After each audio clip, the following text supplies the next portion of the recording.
ikut darah memang sebenarnya pertama yang dia ikut darah. Kerana hal yang paling dan paling penting ilmu yang menyelamatkan dia. Sebelum tu tingkat bisa selamatkan roh tu. Dalam ada ibadat, pegal hati, dosa. Ini lagi dia mubat. Dia golong pulih mubat lebih. Punya golong si ubat minta ubat lah. Dia hati pulih kena ubat nanti. Atau jenis ubat golong si. Baik punah. Dan punya ibu islah sama orang. Katanya perlu selamatkan diri. Benar semangat tu selamat roh. Yang tak doa Allah sampai lebih taufik. Kadang macam bantu oleh Allah. Hati-hati. Kalau kuatan you oleh Allah. Baru apabila nak bantu lah. Bukan you tolong Allah. Bubu ibadat. Bubu bantu tolong Allah. Baiklah bubu. Bubu yang you nak bantu Allah. You adanya bila nak bantu ke dia lah. Yang udip. Generasi yang sulit god. Yang kain dah kalau nuruhan agad. Dan akan ada semangat untuk bergerak. Dah tinggal saja urusan nak semayang. Ini karuh dah tinggal sih. Tinggal saja orang yang selalu berbuat salah. Akan kurang merasa roh itu salah. Yang hanya terasa adanya berubah. Maka harus dan mengurus yang semangat yang sama. Marilah dia. Relahnya kena saja gerau. Relah gerau. Kita yang mengurus penyakit menular. Kena saja ada apa penyakitnya. Maka dia gerau. Teteh kata kita. Jadi dia ada lingkungan yang bersemangat untuk keuntungan roh. Kalau agama adanya pegang etika pergaulan. Dengan boleh bersehat, dan mengurung yang sehat. Jadi yang sehat anak-anak penyakit menular. Boleh dia ambil TBC, yang ambil totong urung TBC. Yang akan kena sabah penyebab dan yang menjadi beruntung dan baik adalah teman. So teman. Karena apapun cita-cita adanya, sukses, atau anak sukses, dengan tergantung songannya. Yang so tak berinteraksi hari-hari.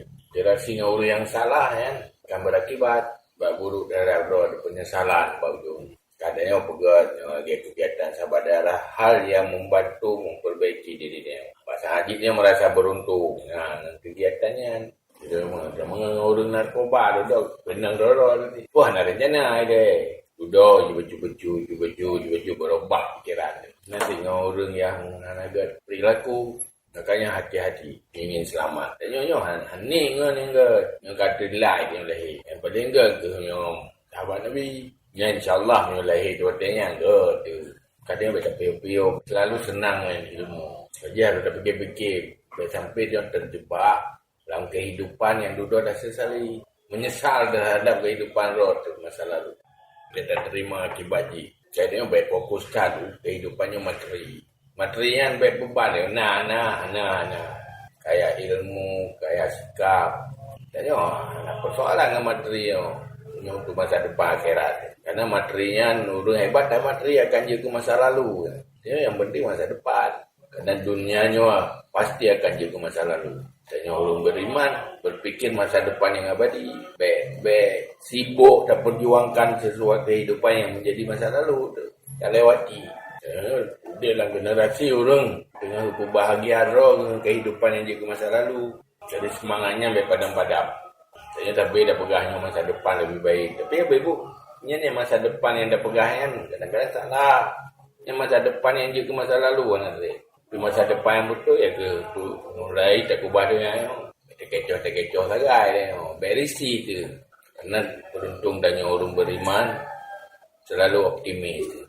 Anjir anda bertuasa dengan kehidupan dunia yang berbeza-beza. Ini pertanyaan yang itu dalam mengenal kita cara atau mengenal membawa fitnah. Beda mana? Artinya jangan menjadi teman yang tanya berinteraksi terus. Bersikap baik pada orangnya. Di mangat dan mengurus namimahnya sebenarnya hakikat ji. Mangat dan mengatai. Saya jajak gini deh karena buku ji. Karena ya sakiti dia. Dah katanya payah pilih. Dah yang sekedar kenal, tak bersikap baik. Sejahat apapun orang dia tak bersikap baik. Tapi baik dia jadikan teman dekat. Jajaknya ya orangnya. Cuba? Jajaknya orangnya kan. Jajaknya dah bersikap baik. Tetapi dia baik letak sesuatu tak modali ganyan untuk gak mehabak tanya kau. pun bekat dia. Yang berapa-berapa tolak rahsia. Wauro lagi rahsia itu. Gileh kan rahsia ni. Dia urut gileh. Cara aku ngopahnya gimana ya? Yang itu melek buat. Katam tak ingat. Bahkan dia hanya merasa berdosa karena hidup dalam kalangan manusia yang lagi kan. Nah, merasa bersalahnya akibat pergaulan dia hidup dalam dunia media sosial. Dia hanya ilmu tentang etika interaksi, tak berbicara. Karena urutnya rusak, jalanan dia yang salah. Tak ikuti urutnya, tak ikuti jalan yang salah. Kadang berdua-dua, iban tak jalani kehidupannya yang paling berbahagia dan nikmati ya. Dia anak apa walaupun kadang-kadang tagalan secara duniawi dan hanya anak nilai tetapi yang terjalani yang perjalanan syurganya yang paling Ayah, jadi masih tanya nasabah karya, ya kan? Karyanya novel, tapi novelnya bernuansa Islami, berbau cinta sih. Pas ayah meninggal, ingat pun yang lurung bacaan pun nak pahala kitanya ya. Punya berakibat baik ke orangnya. Orang yang bacaan berubah menjadi baik. Punya ikhlas, kenapa lah. Tapi punya berakibat buruk gara-garanya. Dia mendosa dia. Kalau itu efek dari ada Islami, cinta. Jadi muncul dia orang yang mencinta dia. Kalau Islami je itu kan. Yang ke sampai kalau itu efek. Yang efek je baik.